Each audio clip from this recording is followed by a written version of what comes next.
Bonsoir à tous et à toutes. Merci d'être là ce soir.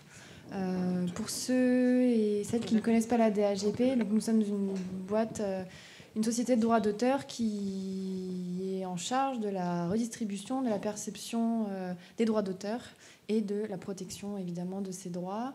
Et nous avons une commission de design. Le design est une discipline qui nous tient à cœur au sein de cette société. La commission de design, du coup, a fait le choix d'organiser des polyvalences et invite certains designers avec leurs équipes à venir échanger sur le sujet et leurs projets. Et donc ce soir, du coup, nous serons autour de cette table avec Yona Vautrin, qui s'est occupée des nouvelles assises de la cathédrale de Notre-Dame, un gros sujet actuel, en compagnie du coup de Sylvain Bosc, Arnaud Sabatier et Catherine Gatineau du diocèse de Paris. Et également Nathalie de Gardin, du coup, journaliste au sein du magazine Architecture à vivre. Voilà, donc je lui passe la parole tout de suite et merci encore d'être là. Bonsoir à tous. Alors, on va lancer tout de suite le sujet. Donc, juin 2019, un incendie qui n'est pas passé inaperçu en France et à l'international. Décembre 2024, une réouverture de la cathédrale. 5 ans, un projet titanesque de rénovation, de création aussi, avec différents appels à projets. On va se concentrer donc, comme le disait Justine aujourd'hui, sur le projet qu'a suivi Yona, donc, au niveau des assises de Notre-Dame. Et donc, autour de moi, je vais peut-être rappeler rapidement chacun. Donc, Catherine Gatineau, qui est donc responsable du projet de réaménagement intérieur de la cathédrale, donc la cathédrale de Paris, qui n'est pas membre du diocèse, qui a été recrutée sur ce projet. On aura le temps de revenir sur ce recrutement durant l'échange. Petite quand même précision, vous avez une grande expérience des gros projets, vous êtes passé par la REP, vous êtes passé par Carré Connexion pendant de longues années, donc une capacité de dialogue avec les collectivités, avec différents partenaires, une capacité aussi de gestion de projet que vous avez apporté donc à cette immense aventure de la cathédrale Notre-Dame de Paris. À vos côtés, Arnaud Sabatier. Arnaud Sabatier, vous avez fait l'ENSAMA, vous êtes vous avez poursuivi aux Arts Déco en master, puis post-master, d'un post-diplôme, puis donc designer de formation. C'est important pour notre public. Et puis, vous avez décidé de créer de vous mettre à votre compte, en fait, en 2006-2008, à peu près, en tant que photographe de synthèse, donc pour accompagner, en fait, vos collègues, designers, architectes d'intérieur dans les projets. On reviendra, votre participation à ce projet a été essentielle pour Yona, puisque, quand même, petit détail, vous n'avez pas pu rentrer dans la cathédrale pour lancer... vous n'avez pas eu accès au chantier au moment où vous avez conçu votre projet. Ça, je pense qu'il faut vraiment qu'on le garde en tête. Et donc, c'était vraiment un travail à toutes les étapes sur lesquels on va revenir durant l'échange. Sylvain Bastia, vous êtes donc directeur commercial de la société Bosc. Donc vous représentez la 3e génération de cette entreprise familiale. Si on dit, si vous me reprenez si je me trompe, si on dit que Bosc en gascon, ça veut dire forêt, c'est ça, ou bois? On comprend en fait pourquoi vous êtes là.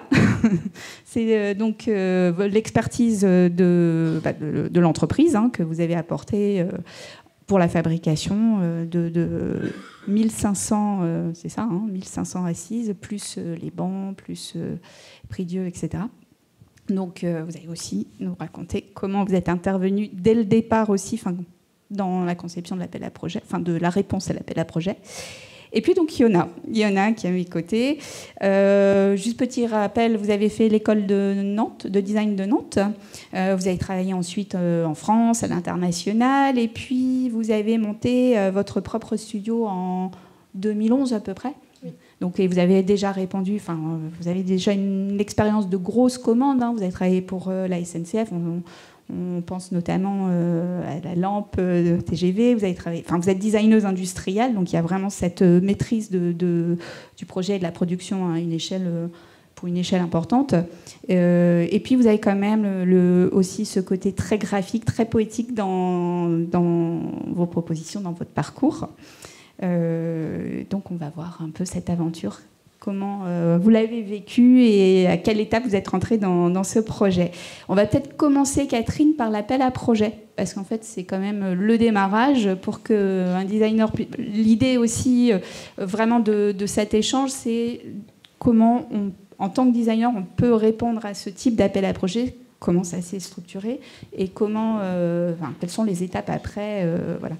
Donc, il y a eu un premier, puis un deuxième appel à projet. Est-ce que vous pouvez revenir sur ce processus ? C'est surtout que pour les assises, ça n'a pas été la même chose. On a mené un certain nombre de consultations.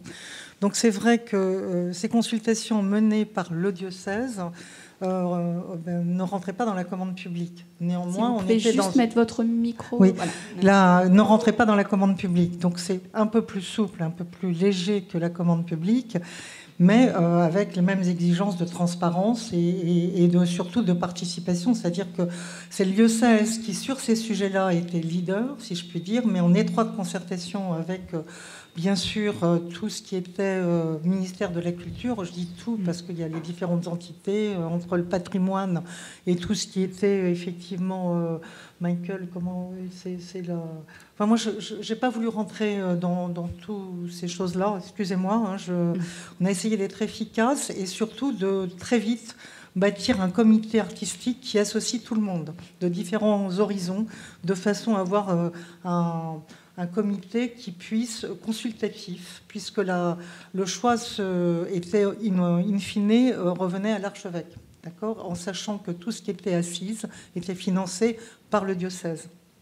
Je vous dis ça peut-être un peu dans le désordre. Donc, ce cahier des charges, on a fait un appel d'offres qui, au départ, a été on a sélectionné, dans le cadre d'un comité technique de ce comité artistique, le choix, la sélection de 5 candidats.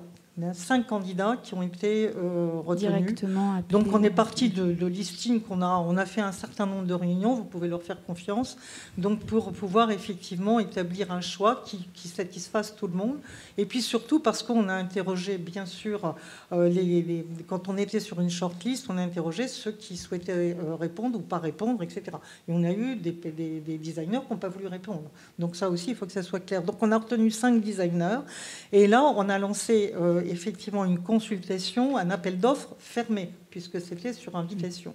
Donc à partir de là, on a traité en 2 phases. Une première phase sur la base d'un cahier des charges qui précisait effectivement quel était l'objet de la commande, le cahier des charges dont vous avez tous l'habitude, j'imagine, et qui stipulait, qui précisait ce que devait être, à quoi devaient répondre ces assises.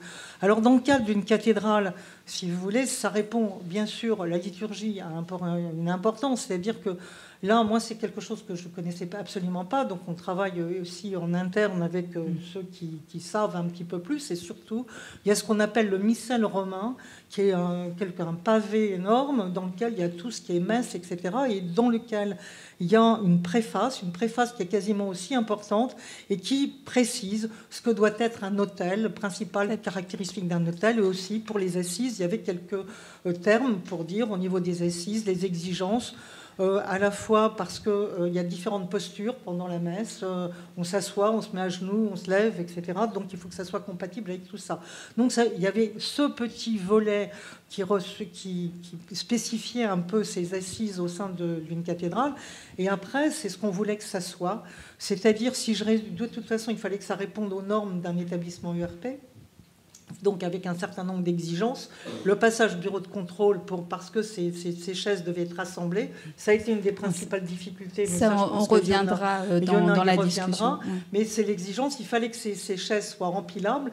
Il fallait, alors là je le dis un petit peu un clin d'œil, c'est-à-dire il fallait que ça soit suffisamment confortable pour que les gens puissent rester assis, mais en même temps pas suffisamment confortables pour qu'ils s'endorment. Donc, qu'ils puissent suivre effectivement les qu'ils suivent, voilà. Donc c'était un peu ça, mais bon, voilà. Donc c'est ça, ces assises. Et surtout, il fallait que ça vienne se glisser dans un patrimoine dont l'architecte en chef était, la DRAC, etc., était absolument soucieux, et nous aussi, c'est-à-dire de respecter cela et que ça vienne avec une plus grande transparence possible, c'est-à-dire que ça vienne vraiment se glisser dans la nef.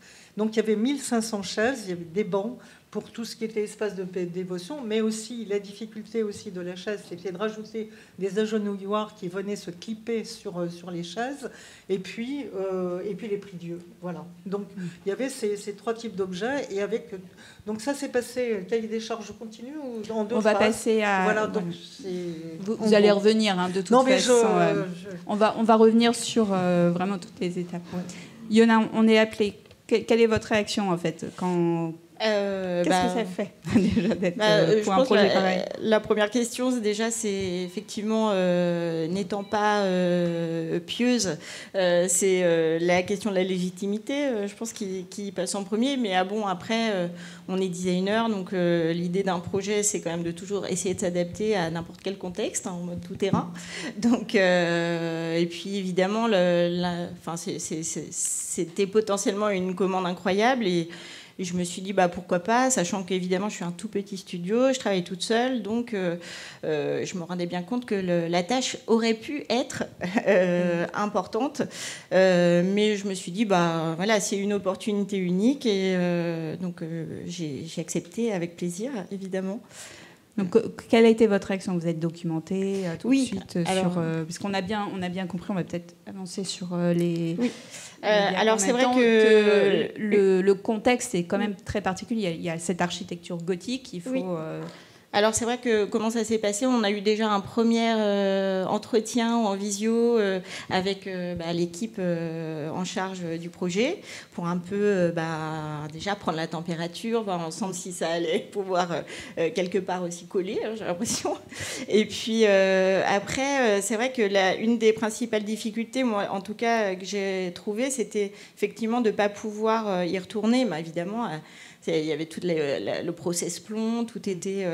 quand j'y suis allée, j'ai aussi compris pourquoi on n'a pas été invité dès le départ à aller visiter la cathédrale. Donc il a fallu faire appel à ses souvenirs. Le peu de souvenirs, je suis rentrée à Notre-Dame quand je vivais à Paris. Et puis j'ai acheté des livres, j'ai regardé des conférences, j'ai regardé des reportages, parce qu'évidemment, avec l'incendie, on a eu beaucoup de documentation. Donc pour un peu rentrer... dans l'histoire de cette architecture, de cette cathédrale, essayer de prendre un peu aussi la température au niveau des questions liturgiques, évidemment. Et tout de suite, moi en tout cas, ce qui m'a frappé dans cette architecture gothique, donc évidemment qui parle de transparence, de verticalité, etc., c'est la présence de son rythme, de ses colonnes, de ses colonnettes qui sont vraiment partout. Mais bon, c'est vrai pour Notre-Dame, mais c'est vrai globalement pour l'architecture gothique. On voit ici l'image à gauche, effectivement, qui vient parler justement de ces colonnes. Et assez rapidement, je me suis dit, ça me semble assez logique de partir sur une chaise à barreaux. Voilà. Après, souvent aussi, les projets, ils parlent d'intuition, d'observation, etc. Donc, j'ai voulu très rapidement partir sur cette typologie. Et puis, parler de la transparence. Et puis, effectivement, la question des barreaux, ce qui était aussi intéressant, c'est que ça vient vraiment ramener du confort. Quand on s'assoit sur une chaise à barreaux, il y a vraiment cette question du soutien lombaire. Donc, alors, avant de rentrer dans la chaise même, peut-être un détail qui m'a frappé quand on a préparé cet échange, c'est qu'il y avait cette conception d'une chaise, vous êtes designeuse industrielle, mais il y avait cette idée de marais de chaises, en fait. Oui. C'est vrai que la chaise, la difficulté, c'est évidemment, c'est pas comme une chaise domestique où on conçoit une chaise. Là, c'était vraiment concevoir une chaise au milieu de 1500 chaises. Donc, il ne fallait pas imaginer cette chaise toutes seules, mais il fallait vraiment l'imaginer comme cette marée de chaises et comment elles allaient cohabiter ensemble et comment elles allaient cohabiter avec cet espace incroyable dont on m'avait effectivement rappelé que la pierre allait retrouver sa blondeur, donc elle allait être beaucoup plus claire aussi, la cathédrale. Et donc, moi, je suis partie de l'idée de créer, de rappeler la rythmique de ces arches qui se répètent dans la cathédrale.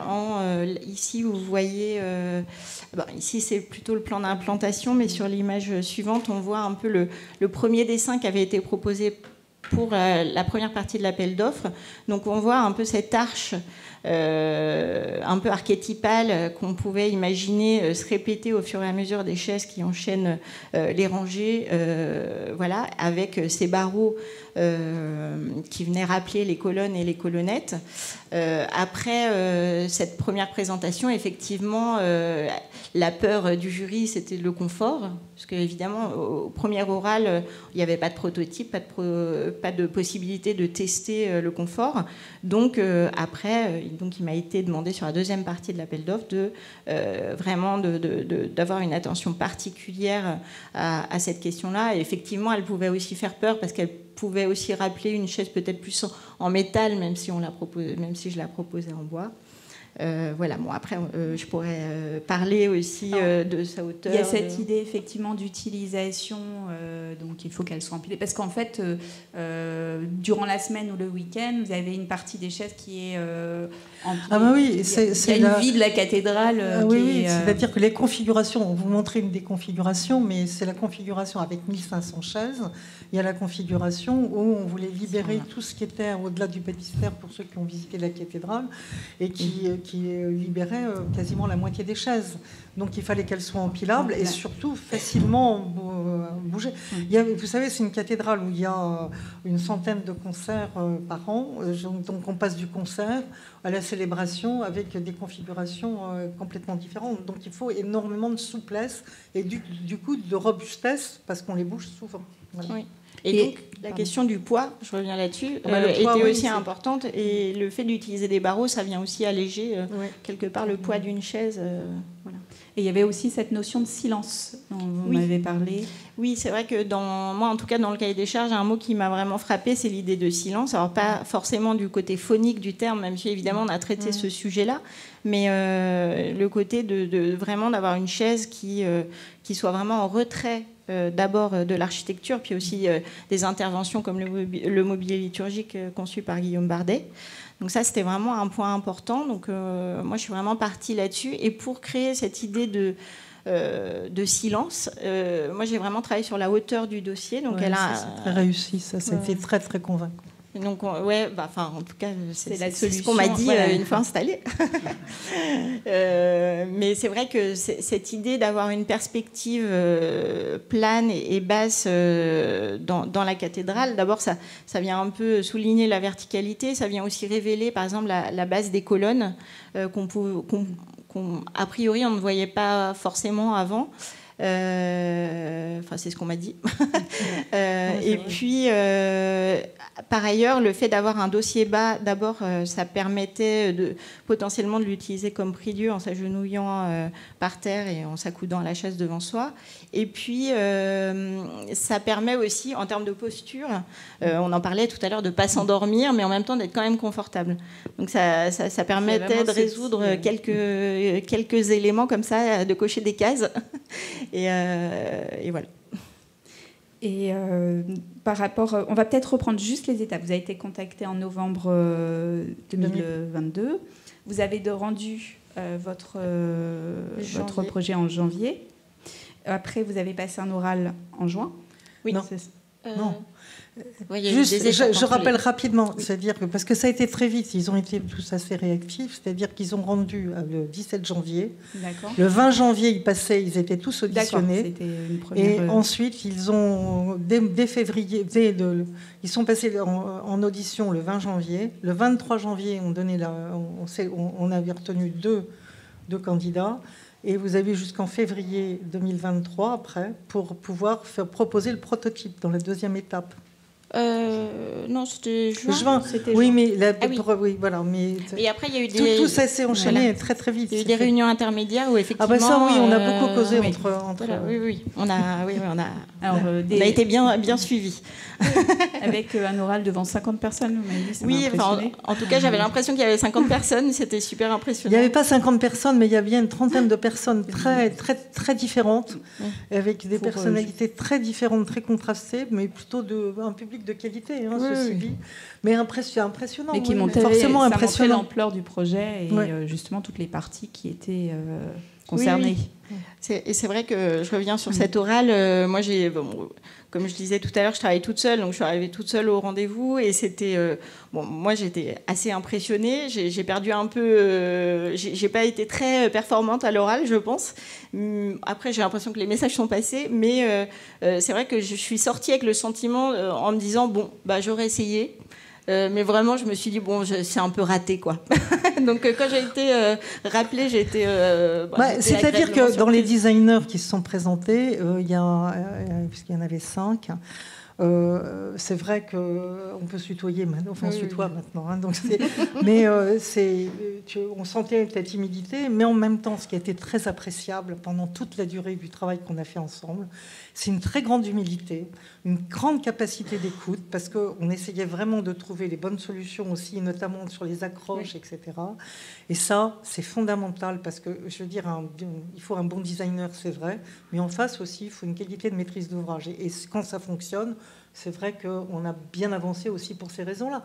Et puis parce que tu as très vite été, on demandait dans l'appel d'offres l'association avec un fabricant dès le départ. Ça aussi, c'est important pour donner une réalité. Et ça, c'est aussi ce qui fait la différence. Et c'est vrai qu'à ce moment-là, on voit bien le travail aussi avec le fabricant, artisan, etc. Et c'est vrai que quand vous êtes venu... Alors là, c'était un autre épisode parce que vous êtes venu... Justement, quand vous avez été contacté en décembre, Sylvain, quelle a été C'est Yona qui vous a contacté pour... Yona nous a contacté en décembre en nous soumettant son dessin. Donc voilà, on l'a contacté quelques jours après. Joyeux Noël. Donc nous a demandé notre capacité à pouvoir fabriquer cette chaise. Si on est en capacité de la faire en 1500 exemplaires, du coup ça a éveillé notre curiosité. Voilà, du coup après elle nous a dit que c'était pour Notre-Dame de Paris, et donc là on a pris un petit temps de réflexion. Malgré tout, alors ça a été très très rapide. Parce que c'était quand même un projet engageant. Voilà, ça demandait de la structuration à la fois en production, dans notre organisation, à plein niveau. Voilà, mais au bout de 5 minutes, on a dit on y va. Et vous aviez la capacité justement de vous réorganiser aussi en interne pour suivre dans les délais, parce que c'était quand même un sacré pari pour vous, parce que ça a été une des questions très pressantes de notre part, de dire est-ce que vous avez, parce que c'est une petite entreprise voilà, est-ce que vous avez vraiment la capacité de pouvoir réaliser? C'est pas seulement le nombre des 1500 chaises, mais c'est dans les temps impartis. Donc c'est ça, c'était un gros enjeu, et vous avez su apporter les réponses en disant que vous pouviez vous associer, etc. Et ça, c'était très convaincant, quoi. Oui, en fait, dans notre histoire, donc notre entreprise a 60 ans. Et dans notre histoire, on a eu un schéma beaucoup plus industriel qu'aujourd'hui.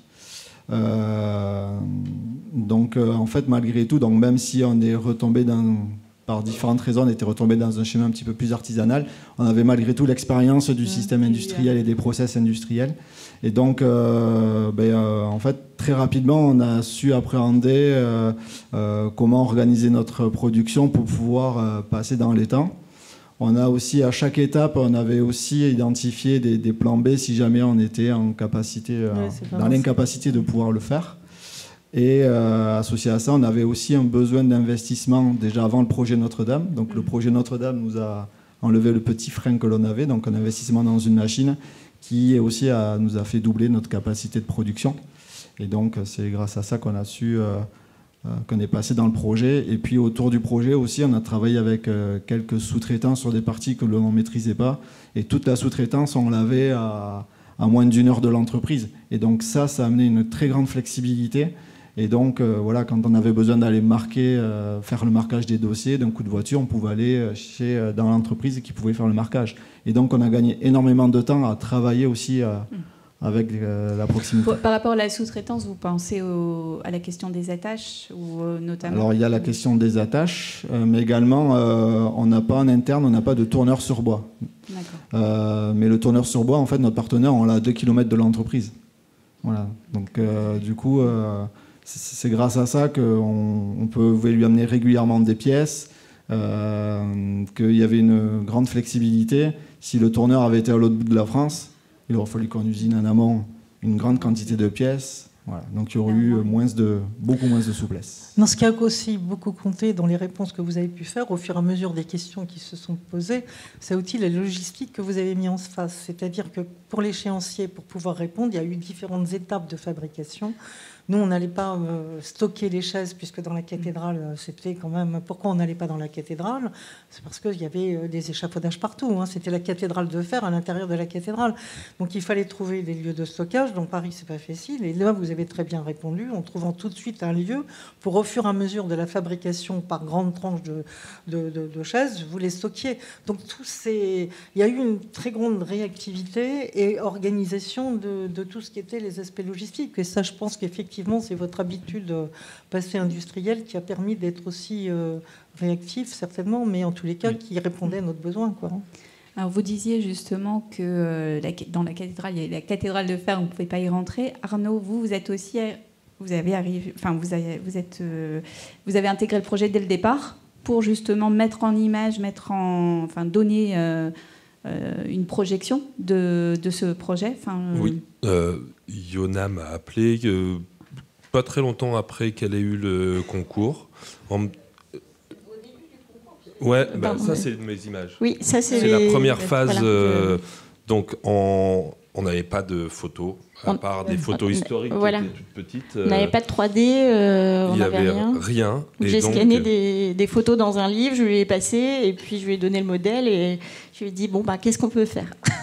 Et c'était une super aventure parce qu'elle avait une idée précise de ce qu'elle voulait, mais en même temps très ouverte à mes propositions. Donc c'était plutôt bien. Et on a voulu remettre la chaise moderne dans des anciennes photos pour montrer que parce que c'était un peu sa peur de se dire, est-ce qu'on va croire, est-ce que ça va aller dedans et tout ça. Et donc c'est que toutes les images qu'on a vues, ce sont les vôtres, c'est ce que je... Oui. Donc c'était mon expertise, et elle est venue vers moi en me disant, je suis capable de le faire, mais je pense que tu le feras mieux. Donc je t'en remercie. Et vous avez travaillé aussi sur toutes les étapes aussi après sur chaque étape, elle est revenue pour les histoires de fixation, pour tous les chariots, toutes les étapes jusqu'à la fin. Oui, même après, puisque c'est vrai qu'il y a eu une conférence de presse avant la réouverture, et là, je t'ai redemandé des images pour communiquer le projet, parce que c'est vrai, c'était difficile de communiquer un projet dont on n'avait pas de photos possibles.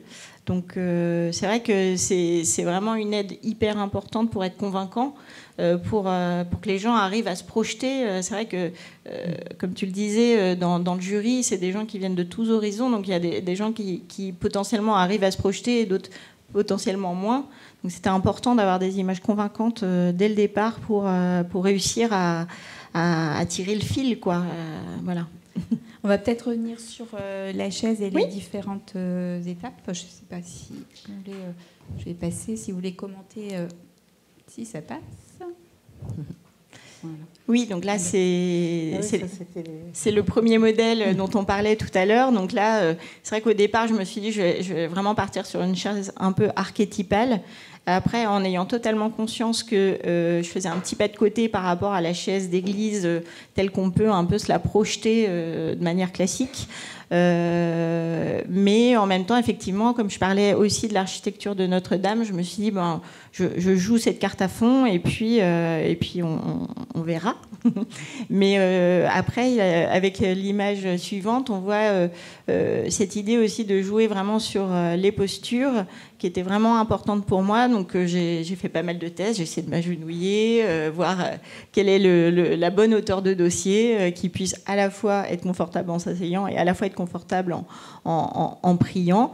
Et on m'a dit, enfin on m'a soufflé plus tard qu'effectivement le fait de prier agenouillé à terre était je ne sais pas si on peut parler de mode, mais en tout cas quelque chose qui revenait dans la pratique liturgique. Donc c'est vrai que je pense à Père Maxime qui m'a rappelé ça, et du coup il trouvait ça vraiment intéressant. Voilà, donc ça, la question des postures était aussi très importante dans le projet. Et puis donc on commence aussi la recherche. Voilà, donc ça c'est après la première, donc après sélection de notre groupement en fin janvier. Donc là, il m'est demandé de retravailler sur un dossier plus présent pour effectivement être plus confortable visuellement aussi. Donc on a fait pousser un petit dossier tout en gardant cette arche qui vient se décrire, qui est assez ouvragée et qui parle aussi du travail d'ébénisterie de Bosc. Et là-dessus, je trouve que c'est vraiment important. Ça lui donne aussi son aspect un peu sculptural à la chaise. Son assise, elle est légèrement creusée pour vraiment venir accompagner, on va dire, l'assise. Donc là, on voit les images d'Arnaud pour l'appel d'offres aussi. Et donc voilà. Après, effectivement, il y a la question de l'empilabilité. C'est un détail que j'ai pas noté, mais c'est vrai que l'idée aussi, c'était de ne pas obstruer le sol, de vraiment faire aussi révéler ce sol qui est assez beau, en damier noir et blanc. Et en fait, on remarque que la croix de l'assise, elle vient un peu en parallèle du dessin du sol. Donc il y a comme ça une sorte de rappel qui est très discret, mais bon, après ça accompagne quand même l'édifice par ce biais-là, par le dessus et par le dessous. Alors après, on a le... Voilà, là, donc pour une des réunions intermédiaires, j'ai eu l'opportunité d'aller dans mon ancienne école pour prototyper moi-même cette petite maquette de confort pour tester le confort avec donc une partie des intervenants. Après, je ne sais pas s'il avait été vraiment convaincant ou pas, mais en tout cas, ça permettait de voir que ça fonctionnait. Donc voilà, ça c'était une étape importante. Toi, tu as découvert l'image il y a peu de temps aussi. Et puis évidemment, dans le travail, il y avait eu aussi beaucoup de maquettes, échelle 1/5, pour qu'on voit vraiment tous les détails. Après, une des vraies grosses questions qui s'est posée pendant le développement, c'est la question des attaches, qui... pour l'appel d'offres ont été présentés selon ce système. Donc c'était en les revoyant, c'est vrai qu'il y avait un petit côté un peu médiéval, qui était peut-être pas, d'abord qui utilisait beaucoup plus de matière qu'aujourd'hui, et puis qui était pas forcément plus heureuse, on va dire. Et effectivement, une fois l'appel d'offres terminé et donc le projet sélectionné... C'est ce qu'on vous a demandé de retravailler. De retravailler. Donc là, il y a eu un... Donc ça, c'est les attaches en développement. Donc on est passé par plusieurs entreprises. Une à La Rochelle, puis finalement on a travaillé avec une entreprise plus locale, proche qui s'appelle Almeca, proche de Bosc. Et donc finalement les attaches qui vont être sélectionnées, qui sont celles-ci par un simple système de glissière qui permet de les enlever et par le dessous et par le dessus. Donc ça rajoutait quand même un plus dans la manutention, parce que c'est vrai que la question de la manutention, quand on enlève 750 chaises, elle est vraiment importante. 750 chaises par semaine, enfin à peu près. Il y a un bureau d'études aussi qui est intervenu pour vous accompagner sur ces questions-là ou Le bureau d'études est intervenu sur le premier système d'attache. C'est le premier système, d'accord. Oui, pas sur le deuxième. Sur le deuxième, on a travaillé directement avec l'entreprise Almeca, dont le dirigeant est assez ingénieux en fait. Et c'est quelqu'un qui est beaucoup dans le développement, et donc il nous a beaucoup aidé sur la réalisation de cette attache-là. Parce qu'au départ, c'est vrai que les attaches, on les imaginait complètement fraisées numériquement. Et finalement, effectivement, ce qu'il a apporté, c'est... en fait, il a fait 2 filières. Donc elles sont extrudées et ensuite découpées, puis réusinées pour réussir à avoir toutes ces formes. Voilà. Donc après, c'est des vocabulaires un peu techniques, mais c'est vrai qu'en termes de rentabilité, faisabilité, c'était plus performant. Voilà. Et on avait rajouté aussi derrière le pied la petite platine en laiton, de manière à ce qu'on puisse visser directement dans le laiton l'attache et que ça ne contraigne pas le bois. Le risque à la manipulation, si ça avait été directement vissé dans le bois, c'est qu'à terme, il y aurait eu un arrachement. Notamment parce que, en fait, on l'a vu à l'usage, c'est que en fait, les rangées, elles se bougent par lot de 5 ou 6 chaises, ce qui fait qu'il y a beaucoup de tension qui se passe entre chaque chaise. Donc, si effectivement on n'avait pas choisi, si Almeca n'avait pas aussi proposé cet élément-là, effectivement, il y aurait eu des gros risques de casse. Là, normalement, on est sécure. Oui, je regarde. Je peux te dire qu'on les a bougés un certain nombre de fois parce qu'il y a eu différentes réouvertures, si je puis dire, avant le 7 décembre, où il a fallu, parce qu'il y avait France TV, machin, il y a eu tout ce bazar, qu'il a fallu enlever, remettre les chaises. Enfin, c'était un peu compliqué. Donc, on y a passé même une nuit, une fois, pour pouvoir remettre les chaises, voilà, pour satisfaire... Emmanuel Macron, voilà. C'est vrai. Donc, on parlait de commission et de contrôle tout à l'heure. Oui. Alors, j'ai mis quelques petites images des bons moments et des mauvais moments. Alors ici, on voit typiquement, ça c'est une partie du rapport de FCBA, qui est l'entreprise qui a fait les tests de certification. Donc le FCBA, qui est forêt, cellulose, bois, construction, ameublement. Voilà, c'est ça. Et c'est donc vrai un organisme de contrôle, en fait. Oui, exactement, qui permet d'avoir vraiment les certifications demandées. Donc il y avait 2 normes à atteindre. C'était la première, c'était on va dire le test de robustesse, durabilité, etc. Donc là, on vient un peu contraindre la chaise. Elle est tapée, vraiment malmenée pendant un certain nombre de temps.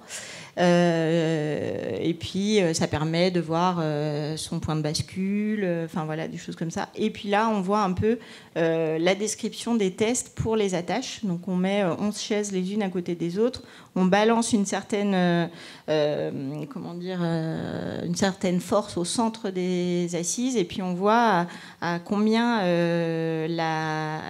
l'arc fait. Et en fait, l'arc devait faire moins de 20 cm. Donc pour ça, il fallait avoir des attaches qui à la fois soient assez serrées pour pas arquer et en même temps pas trop serrées pour pouvoir les utiliser. Donc c'était un peu là tout la juste milieu. Non, et c'était quelque chose d'autant plus important que quelques petits copains pas très beaux joueurs nous avaient envoyé un courrier, n'est-ce pas, pour alerter sur le fait que ce qui avait été proposé ne tiendrait pas la route. Donc on avait beaucoup insisté auprès d'Yona Vautrin et de Sylvain pour que les tests soient faits et avec les rapports qu'il faut bien pour prouver que voilà, ils étaient aussi professionnels que d'autres. Il faut imaginer que ces tests-là, on les fait aussi bien sur des chaises en métal que des chaises en bois. Sauf que c'est pas du tout la même matière et les mêmes contraintes. Il y a des jeux dans le bois qu'il n'y a pas dans le métal, et donc il fallait arriver à appréhender à travers le système d'attache ces contraintes-là, mais aussi les jeux qu'il y avait dans le bois. Donc ça s'est joué sur beaucoup de détails, et ça a été une étape où on a pas mal transpiré quand même. On a eu des petites sueurs froides, j'avoue. Mais nous aussi. Après, c'est vrai qu'on a aussi, dans une des étapes, effectivement, il y a la question du basculement. Du coup, on a changé les patins, ce qui fait qu'elles étaient beaucoup plus stables. Donc, on a des patins au diamètre des pieds qui prennent vraiment, qui sont bien plats et qui, d'abord, ont cette fonction de silence. Du coup, il n'y a pas de bruit de chaises normalement trop fort quand il y a des chaises qui bougent dans la cathédrale. Ça lui donne sa stabilité et voilà, tout ça sans abîmer le sol évidemment de la cathédrale. Et l'empilabilité, ça permettait aussi de protéger un petit peu l'assise, puisque du coup, c'est le caoutchouc qui vient sur le bois et on n'est pas bois contre bois. Voilà. D'accord. Alors là, j'ai mis cette petite photo parce que c'est quand même important de voir ces moments-là. Je me souviens avoir reçu cette photo et je crois que j'allais pleurer. Et donc là, on a décidé du coup de... J'avais pas vu ça. Non, mais... Et du coup, on a augmenté la hauteur de la traverse parce qu'en fait, du coup, ça changeait un petit peu les assemblages qu'on voit juste après. Bon, après, c'est aussi ça la vie d'un projet. Je veux dire, dans n'importe quel projet, il y a des moments comme ça. Donc là, on voit, c'est pas grand-chose, mais en fait, c'est ce qui donne aussi toute la robustesse de la chaise. Et voilà, c'est l'histoire de 5 mm, mais c'est 5 mm qui font tout, en fait. Donc voilà. Je voudrais revenir sur un des points. Donc, comme on est à la DAGP, pour ce projet, en fait, les chaises sont la propriété. Oui, c'est-à-dire qu'il y a cession des droits, très clairement, parce qu'il y a dès le départ, il a été dit que c'était des chaises pour Notre-Dame et qui devaient être uniquement pour Notre-Dame, donc pas de possibilité de recommercialiser, parce que l'un des concurrents avait déjà fait, notamment pour la bibliothèque, une chaise, mais qui la commercialisait derrière, ce qui aurait pu être une possibilité, mais c'est pas du tout le même sujet. Et là, pour la cathédrale, il s'agissait de faire un produit exceptionnel, unique et complètement attaché à la cathédrale. Donc c'est vrai que même en exigence de rentabilité, c'était aussi un des sujets. Et ça, c'est vrai que vous le respectez totalement et c'est important. Ça participe à ce côté très iconique de la cathédrale et je pense que c'était dit dès le départ. Voilà. Et comment vous, justement, vous avez abordé cette question-là, sachant que vous alliez produire, mais pas intégrer dans le catalogue, donc. Et quel a été un peu pour vous le retour sur ce projet-là ? Alors, comment on capitalise aussi sur un tel projet ? Oui, alors c'est sûr que de faire un produit en exclusivité, quand c'est un lieu comme Notre-Dame, on accepte assez facilement parce qu'on identifie rapidement qu'il peut y avoir des retombées. Alors en termes de visibilité, elles ont été très grandes. On a eu énormément de sollicitations, de journalistes qui sont venus voir l'entreprise, où on a pu montrer notre savoir-faire, on a pu expliquer un petit peu notre histoire. Et donc les retombées derrière, en fait, vite moi, quand on est rentré dans la phase de production, j'étais déjà dans l'idée d'après. Et donc, en fait, le projet comme Notre-Dame nous a permis aussi, nous, d'accélérer sur notre marque, de structurer, de mettre en place un directeur marketing, direction artistique de marque, de pouvoir commencer à évoquer avec Yona une suite sur une chaise qu'on pourrait commercialiser. On va la voir après, juste après. Je voudrais revenir sur aussi ce logo gravé.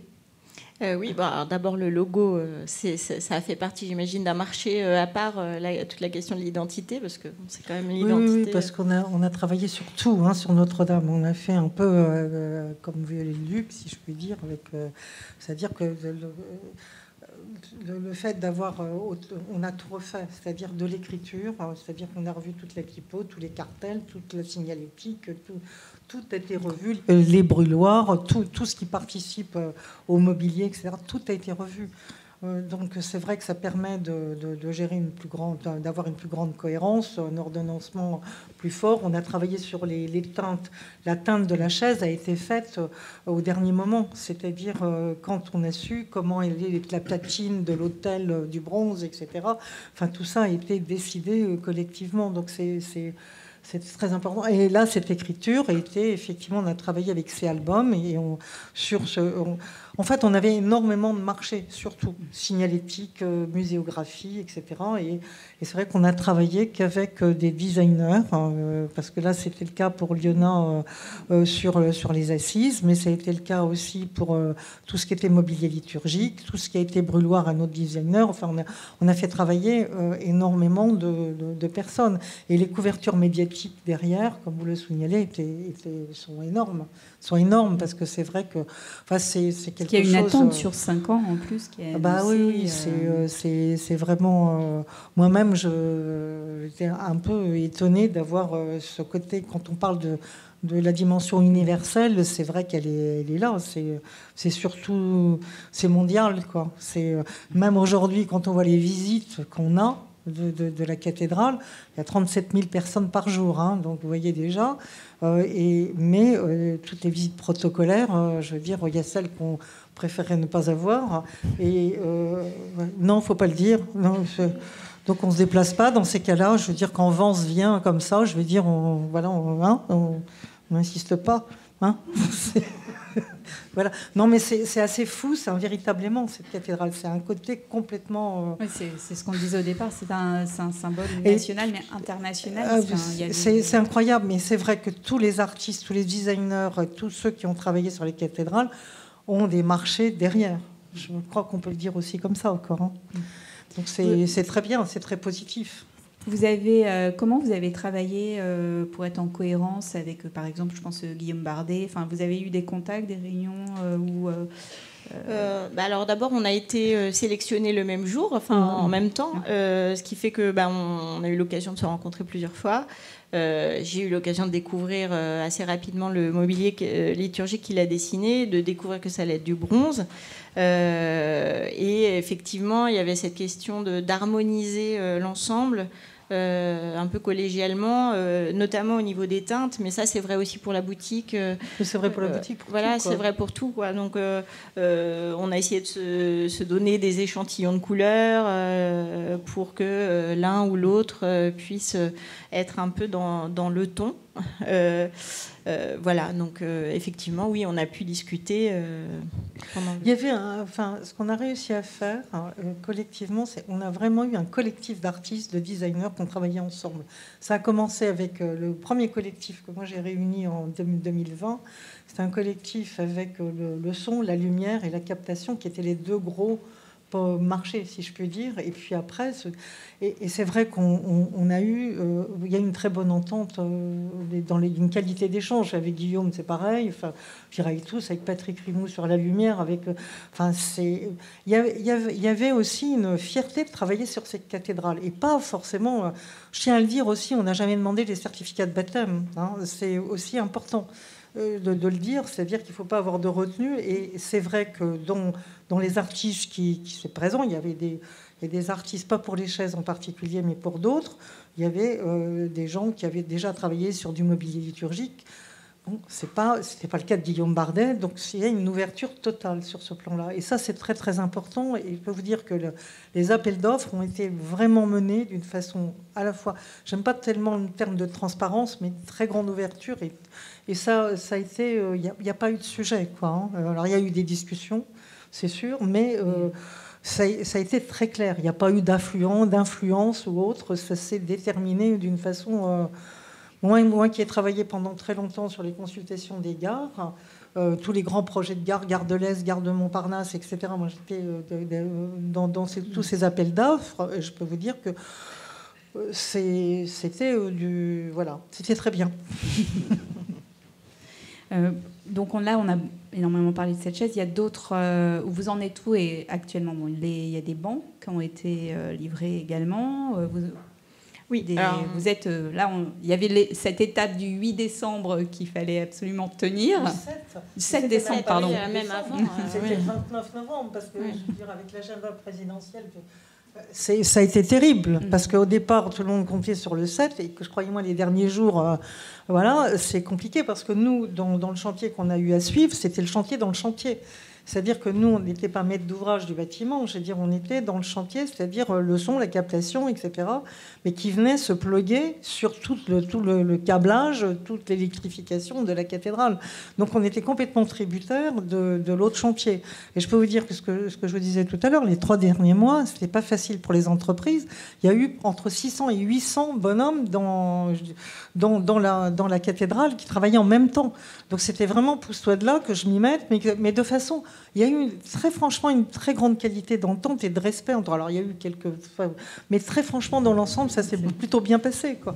Mais même au niveau logistique, pour acheminer toutes les chaises, etc., il y a eu un travail d'OPC qui a été énorme, hein, je veux dire, qui était géré par l'établissement public. Mais c'était compliqué, quoi. Et ça s'est plutôt bien déroulé entre les personnes. Mais j'insiste beaucoup sur cette fierté de travailler pour la cathédrale. Mais c'est ce que vous m'aviez dit, Sylvain, quand vous avez cherché à recruter.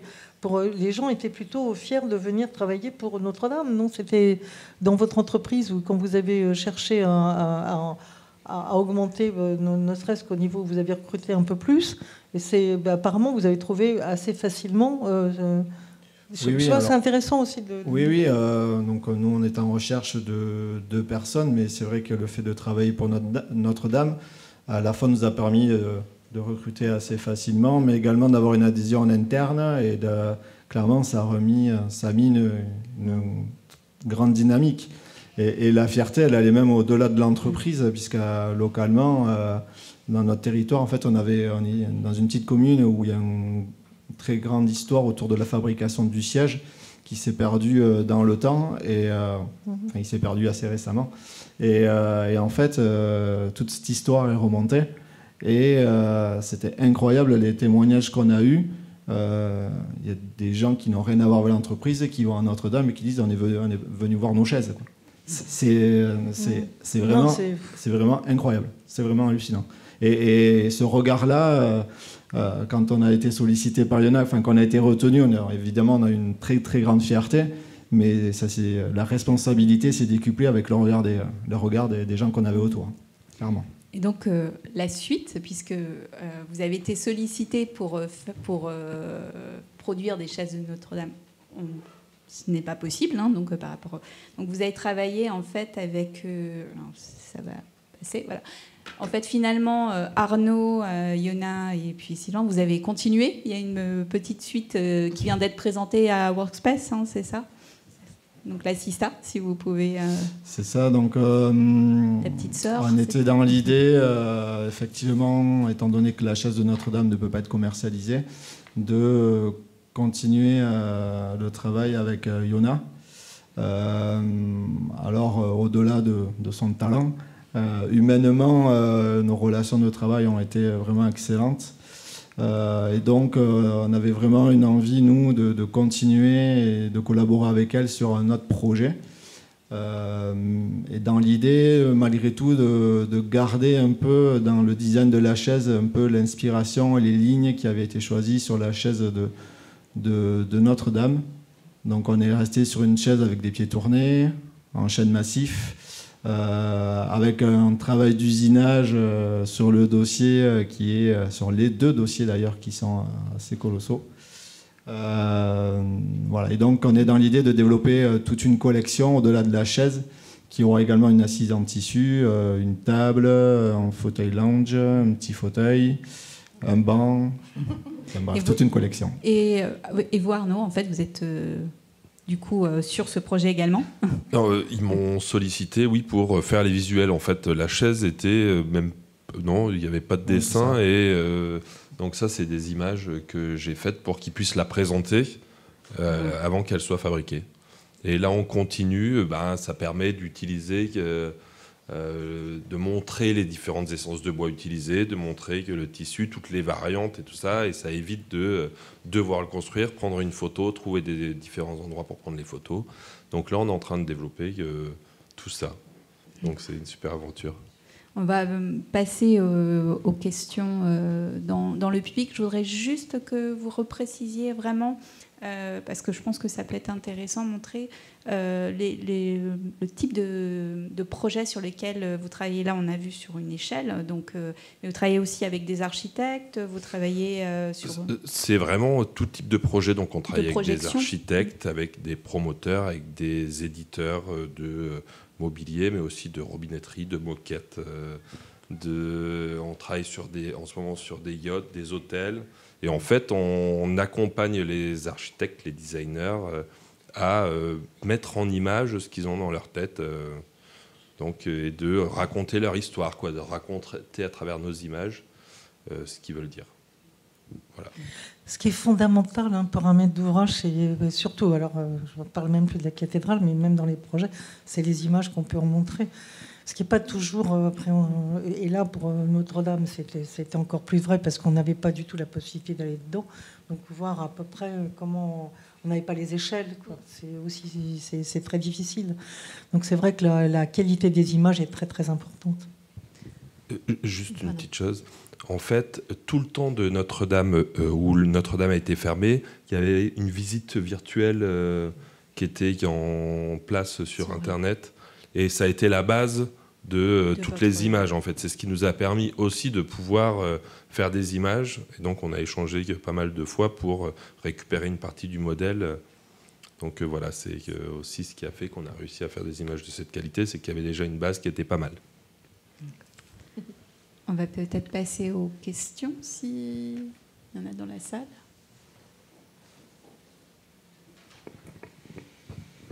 Bonjour. Ma question, c'était plutôt comment ils ont été sélectionnés, les designers qui ont été sur cette fameuse shortlist, parce que du coup, il n'y a pas eu d'appel public, donc savoir juste si c'était... Comment on a invité les 5 comment ont été choisis les 5, c'est ça que vous voulez dire? Même la shortlist d'avant, en fait. Si j'ai bien compris, il y en avait 15, ensuite 5 et ensuite 2. Non, c'est pas comme ça que ça s'est passé. Il y a eu dans le comité artistique ou même le comité technique, qui était avec toutes les entités du ministère de la Culture, l'établissement public, les architectes et les diocèses. Le diocèse, mais qui était assez peu nombreux parce qu'on était une petite équipe.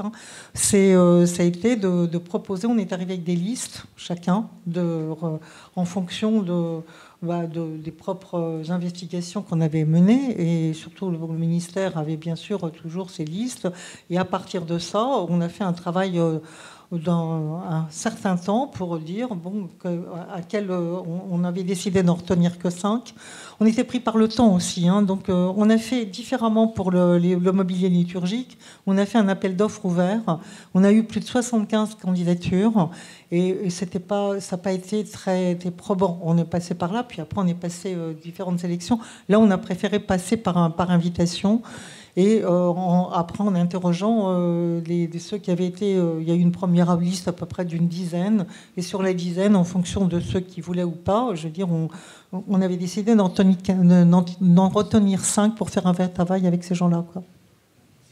Oui, bonsoir. Je me demandais, Yona, parce que vous avez dû faire un prototype vous-même, et pourquoi chez Bosc vous n'avez pas pu en produire un? D'abord, on ne vit pas l'un à côté de l'autre. Moi, je suis en Loire-Atlantique, eux, ils sont dans les Landes. Donc, voilà. C'est vrai que Bosc, ils étaient aussi pris par déjà le développement de la chaise, etc.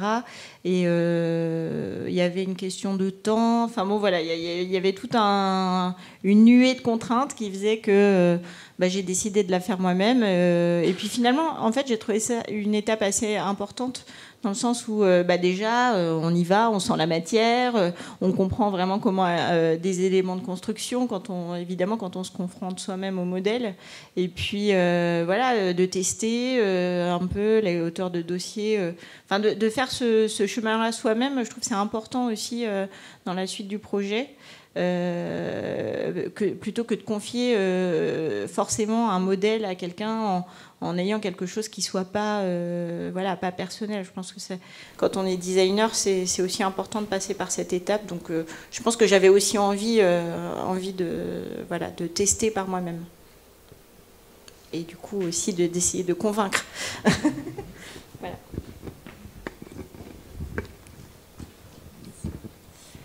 Moi, j'avais une question pour Yona. Comment vous avez choisi Bosc? Comment vous avez pensé à eux? Alors, Bosc, je connaissais leur travail parce que j'ai des amis qui ont développé des assises donc pour eux. Donc, je suivais leur travail depuis que vous étiez passé un peu au contemporain, enfin, depuis le début, en fait. C'est vrai que je suivais ça de près. Après, c'est vrai que on n'avait jamais eu l'opportunité de se rencontrer. Quand effectivement j'ai parlé de ce projet à des amis, c'est vrai que le nom revenait assez souvent et en fait c'est vite devenu une évidence. Et puis aussi, faut quand même le dire, il y a quand même plus beaucoup d'entreprises en France qui sont capables de relever ce défi et avec ce savoir-faire-là. Donc finalement, il y avait un peu que 2 entreprises et mon concurrent était avec l'autre. Donc voilà, c'est... Et en tout cas, moi, je suis très, très heureuse de cette rencontre. Et puis surtout, c'est vrai qu'ils ont un super beau savoir-faire, notamment sur l'ébénisterie. Enfin, c'est vraiment une petite sculpture, l'air de rien, cette chaise. Et c'est vraiment un beau travail. Et un travail autour du dossier. Ouais, voilà, chaque dossier repris à la main par un sculpteur. Enfin bon, voilà, on décrit pas toutes les étapes, mais c'est vrai que c'est un vrai travail ouvragé. Et voilà.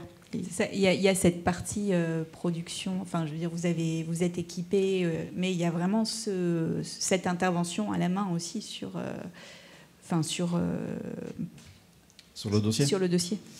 Oui, la machine ne permettait pas de bien faire l'arrondi au niveau du dossier. Enfin, le pied arrière est fondu dans le dossier et cet arrondi-là, il fallait le reprendre un petit peu à la main, effectivement. Mais c'est vrai que je reviens aussi sur leur savoir-faire parce que c'est vraiment un mélange entre un savoir-faire mécanisé, on va dire moderne, et un savoir-faire vraiment traditionnel. C'est vrai que la question du tournage du bois, il faut quand même savoir que c'est une seule personne qui a tourné tous les barreaux et tous les pieds. Donc c'est quand même un travail... Enfin, ça paraît fou. Si on commence à faire le calcul, ça fait quand même beaucoup de tournage. C'est ça. Et c'est des tours mécaniques, c'est pas un centre d'usinage, donc c'est vraiment à la main. Et il faut savoir que des tourneurs en France, il en reste aussi 70, je crois, à peu près. Donc c'est aussi un métier qui est en train de se perdre et on a la chance d'en avoir un à 2 km de l'entreprise.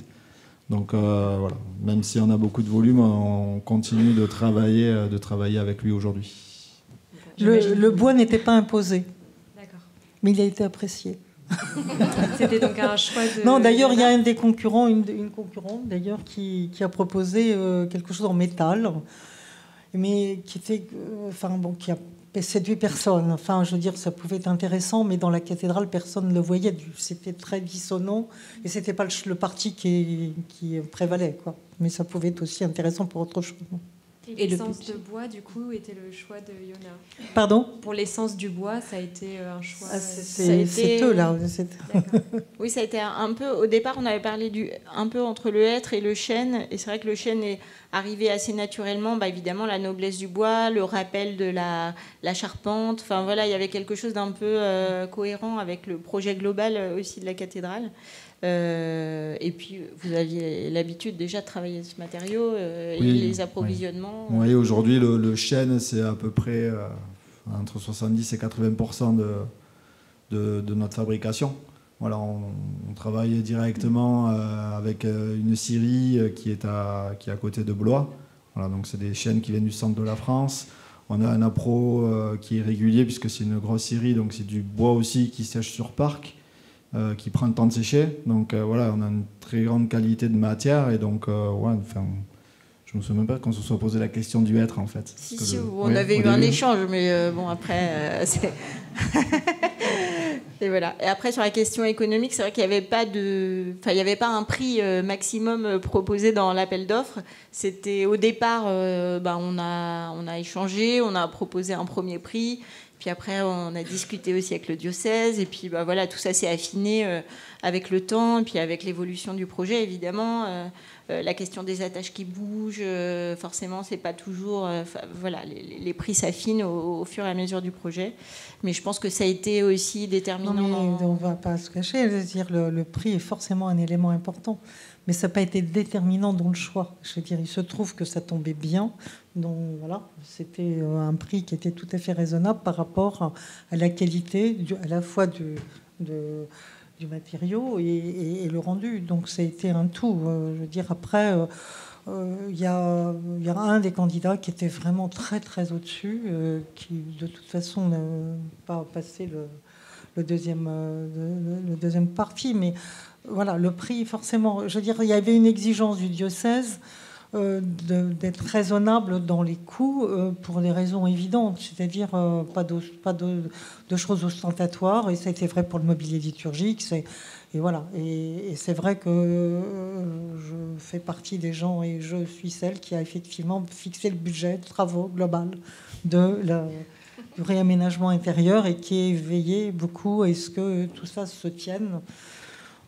Je trouvais que c'était bien de pouvoir tenir un budget et de pouvoir rendre des comptes aussi sur de l'argent qui est donné. Voilà, je pense que c'est important. Et j'en parle d'autant plus à l'aise que je ne fais pas du tout partie enfin, je fais partie des laïcs, comme on dit, et j'ai toujours fait ça, y compris quand j'étais chez AREP et Gare et Connexion, c'est-à-dire à la SNCF sur les gares. Et pas au détriment de la qualité d'un projet, en tous les cas. On va peut-être prendre une dernière question.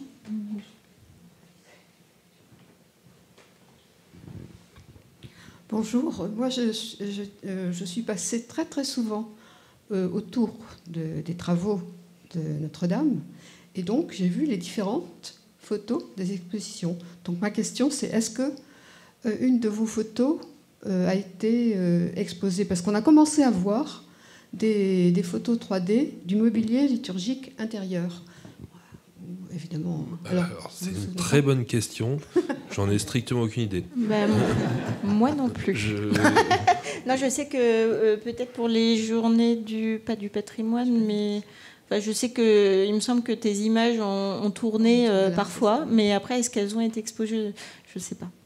Je sais pas. En tout cas, ce que je peux vous dire, c'est qu'il y avait beaucoup de personnes qui regardaient, beaucoup d'étrangers, évidemment d'Américains qui venaient voir l'évolution des travaux. Quand on a commencé à voir, parce que les expositions se succédaient, quand on a commencé à voir l'intérieur de la cathédrale, alors je ne me souviens plus moi-même si c'est sur Internet ou si c'est des visus, enfin c'était vraiment très très réussi et très très apprécié. Ma première réaction, ça fait 7 fois que j'y vais, ça a été de m'asseoir et de regarder. Donc j'ai trouvé ça très confortable, voilà. Et très solide. Donc je savais déjà que c'était du chêne, qu'elles étaient solides, qu'elles étaient design. Bon, je suis assez fan des designs. Mais effectivement, on les a vus, peut-être. Alors on les a vus avant. Donc on s'y attendait. Et je ne suis pas la seule. Et donc c'est des chaises sur lesquelles le flot, alors j'appelle ça le fleuve, de touristes s'assoient. Ils cherchent à s'asseoir.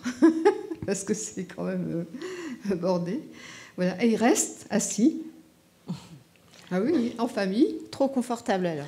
Je peux vous dire qu'ils traitent... Enfin bon, c'est vraiment des familles qui viennent voir et qui règlent leurs problèmes. Petite question. Qui les a testés dans la salle? Voilà, c'est ce que j'ai... Qui est-ce qui est allé ou qui les a testés pour avoir... qui a réussi à les tester? Parce que parfois, en ce moment, les queues sont longues si on n'a pas pris... D'accord. On va... Oui, une dernière question alors. C'était la même. Ok. Moi, je pense qu'on va continuer peut-être dans... Enfin, il y a un verre qui est prévu pour que vous puissiez échanger de manière individuelle, enfin, continuer la discussion qu'on pourrait... On n'a pas du tout parlé des bancs, etc. Mais bon, ça vous donnera l'occasion d'aller à la cathédrale, puisque vous êtes assez minoritaires. Voilà. Non, je vous invite à aller voir, mais les bancs sont particulièrement réussis. Et les prix Dieu arrivent fin avril. Oui, les prix Dieu, c'est pas les mêmes, mais les bancs sont vraiment très très beaux. Enfin, c'est vrai que parce que la déclinaison n'était pas si évidente. Non, d'ailleurs. Et on a quand même eu pas mal d'échanges à ce sujet, et vous êtes arrivé à un truc, vraiment qui est très très beau, quoi. Voilà. Voilà, mais venez visiter. En tout cas, je vous remercie, merci. Pour cet échange. Merci à vous. Puis, Merci. on continue à côté.